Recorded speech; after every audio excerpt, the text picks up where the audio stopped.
एक बार पंडित गंगाराम हरिद्वार में कुंभ के पर्व पर ब्रह्म कुंड में स्नान करने जा रहे थे। तब रविदास जी ने पंडित गंगाराम को कहा कि मेरी ओर से ये केले गंगा जी को भेंट देना, तब देना जब वह हाथ निकाल कर ले, नहीं तो इसे वैसे ही मत देना। गंगाराम ने हरिद्वार पहुंचकर गंगा जी में स्नान किया।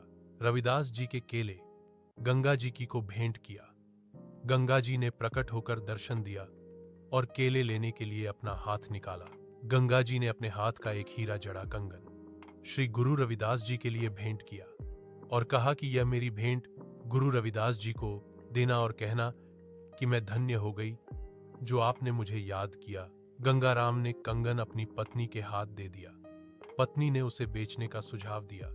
जब गंगाराम वह कंगन बाजार बेचने गया तो जो भी सर्राफ कंगन को देखता था वह हैरान हो जाता था और कहता कि ऐसा कंगन हमने पहले कभी नहीं देखा।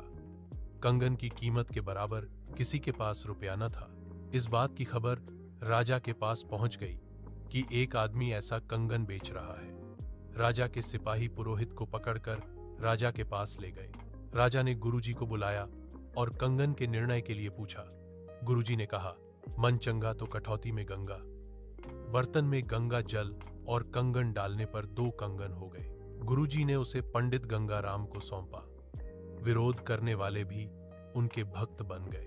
कुछ जगह लिखा है कि राजा और रानी भी गुरुजी के दर्शन के लिए आए। गुरुजी ने जिस शिला पर जूता बनाते थे उसे हटाकर कहा, मन चंगा तो कठौती में गंगा। शिला के नीचे गंगा जी की धारा से कई कंगन निकलने लगे।